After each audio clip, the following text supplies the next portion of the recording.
নির্বাচন ঘোষণা হবার পর থেকে ভারতীয় জনতা পার্টির দলে বিভিন্ন বিরোধী দল ত্যাগ করে যোগদান অব্যাহত রয়েছে তেলিয়ামুড়া বিধানসভায়। প্রতিদিন ই বুথ সভা উঠান সভাতে সিপিএম ও অন্যান্য দল ত্যাগ করে বিজেপি দলে সামিল হচ্ছে।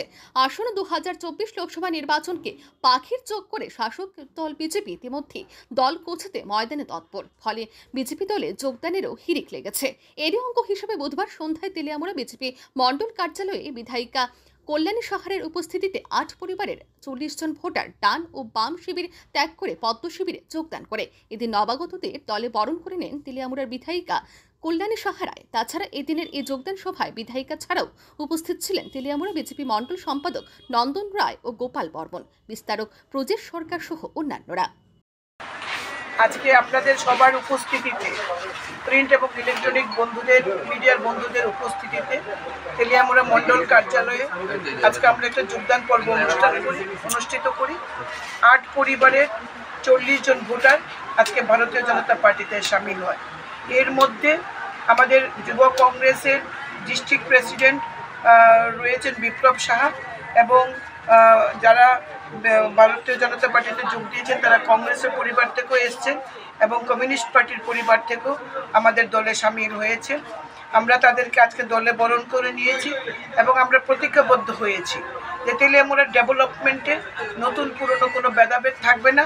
আমরা তাদেরকে সাথে নিয়ে আগামী দিনের পথ চলব এবং একটা সুন্দর তেলিয়ামুড়াবাসীকে আমরা উপহার দেব।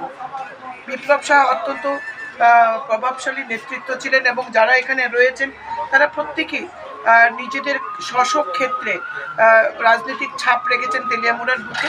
আজকে তাদেরকে আমরা বরণ করতে পেরে আমরা খুশি হয়েছি এবং দেশের প্রধানমন্ত্রী নরেন্দ্র মোদীজির যে বিকশিত ভারত সংকল্প যাত্রা এবং আমাদের রাজ্যকে মাননীয় মুখ্যমন্ত্রী প্রফেসর ডক্টর মানিক সাহা যে এক ত্রিপুরা শ্রেষ্ঠ ত্রিপুরা বানাতে চাইছেন, তাতে তারাও সামিল হয়েছেন এবং আমাদের বিশ্বাস এইবারের 26শে এপ্রিল আমাদের যে লোকসভার পূর্ব ত্রিপুরা আসনে ভোট, এই ভোটের মার্জিন আমরা তেলিয়ামুড়া বিধানসভা থেকে এমন পরিমাণে আমরা দেব।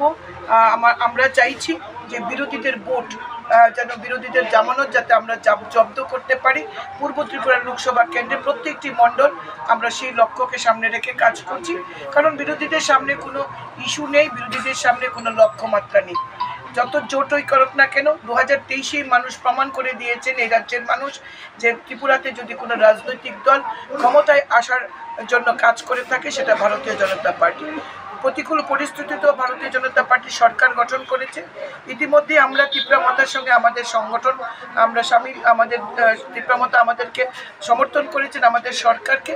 সুতরাং এবার আমাদের বিজেপি আইপিএফটি এবং তীব্রমতার দলের যে প্রার্থী আমাদের কৃতিদেবী দেববর্মাকে আমরা বিপুল ভোটে জয়যুক্ত করে 2023-এর যে ভোট তেলিয়ামুড়া মণ্ডল থেকে আমি পেয়েছিলাম, তার থেকেও আমরা বহু অংশে বহু গুণ বৃদ্ধি করে আমরা দেশের প্রধানমন্ত্রীকে উপহার দেব। তাতে সামিল হয়েছেন আমার এই ভাইয়েরা এবং তাদের পরিবার, তাদেরকে আমরা স্বাগত জানিয়েছি এবং তাদেরকে নিয়ে আমরা আমার বায়ে এবং আমার ডাইনে যারা রয়েছেন প্রত্যেককে সাথে নিয়ে আমরা তেলিয়ামুড়ার পথে এগিয়ে যাব, ডেভেলপমেন্টের পথে এগিয়ে যাব। ব্যুরো রিপোর্ট, আর নিউজ।